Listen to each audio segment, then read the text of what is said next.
Now, because I can't stay on this long, I want to make sure I didn't lose you. And this is not the brother, sister. I haven't even gotten to the brother and sister yet that you need to succeed. My point is personal growth and self-development go hand in hand, but they're not the same. Society typically puts them together.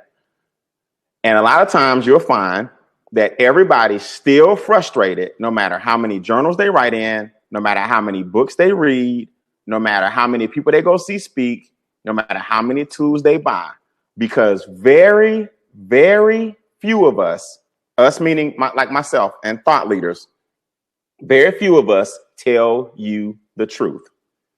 We are not necessarily the answer to your problem. Now, you'll very seldom hear a person like myself that's in this space tell you that. But see, I told you, I tell the truth. That's why God has blessed me, because I'm about as real as they come. I don't hide and fake and floss. And I'm going to tell you the truth. You are the answer to your problem. What you got to do now is grow personally enough to become the solution. You the answer. I'm the catalyst. The video series and the different things I provide, they're the catalyst to get you to start thinking different. But whether or not you embrace that is up to you. Vision and focus are the brother and sister combination that you need in order to succeed in personal growth and self-development. You got to have vision. You got to have focus. Vision is what it takes to identify your dream. Focus is what it takes to accomplish the dream. Now, I'm going to give you guys 4 things that represent food for thought under vision. And then I'm going to give you 4 things that represent food for thought under focus. But let me give you a quick story first. A lot of people don't know this. When I graduated from college, the only job I ever had, look, check this out. Not just the only job I ever had, the only company that made me a job offer. Everybody said, nope, not good enough. Nope, not at this time. Nope. What are some of the creative ways of saying it? Overqualified? Yeah, right. I was not overqualified for anything I applied for at that time. That's a polite way of saying, nope, we don't need you. Nope, we don't want you. Nope, nope, nope, nope, nope. The only company that hired me, now this is a true story. The only company that hired me was the company that I had been interning with for 4 years, which was at the time Nations Bank, which is today Bank of America.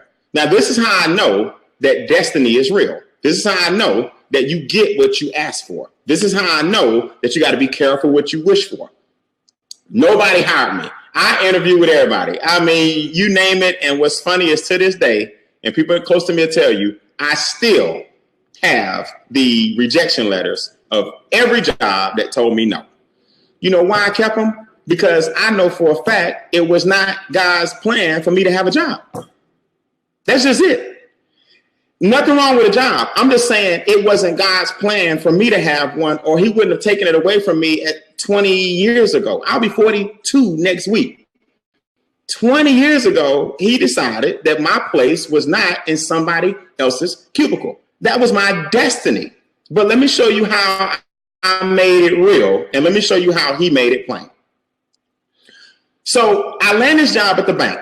Only company to ever hire me, and the only reason they hired me is because I went through an internship program where the job was supposed to hire you if you stayed with them. I sucked at interviewing. My energy was, I'm not good at faking it. I never have been. I'm not good at sitting across from you, telling you my credentials. I'm not good at,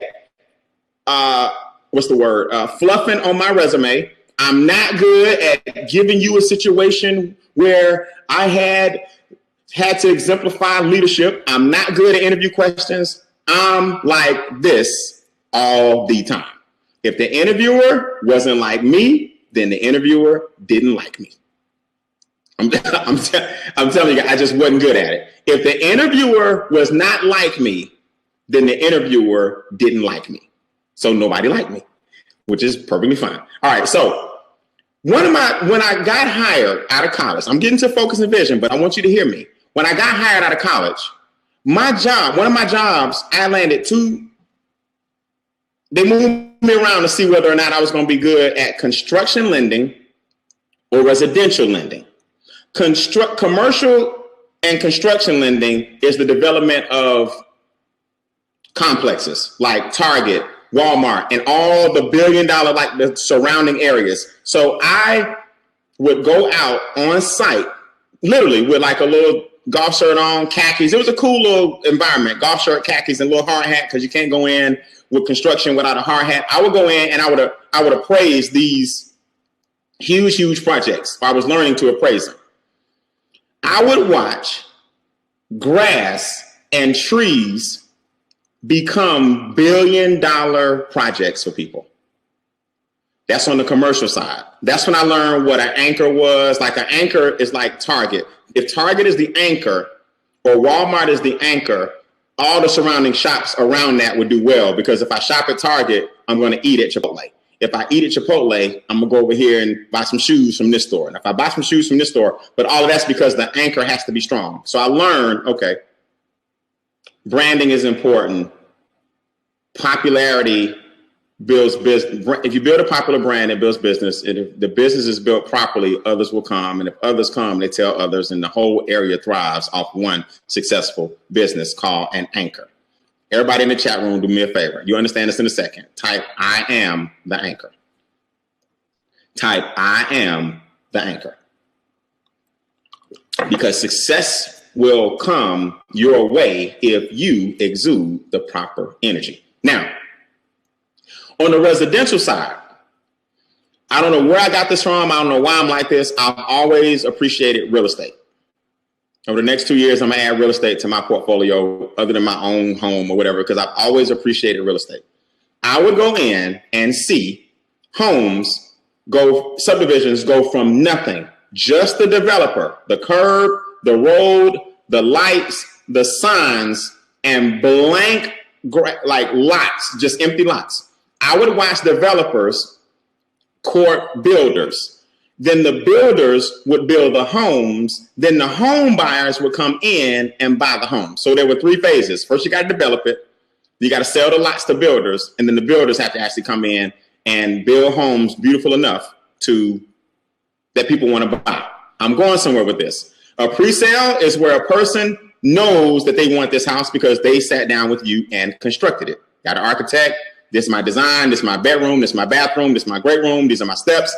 A spec is when a builder has enough confidence to build something and other people are coming to buy it. I, as a builder, have to have enough confidence to get a bank loan for millions of dollars, build this house, and I just know that you are coming to buy it.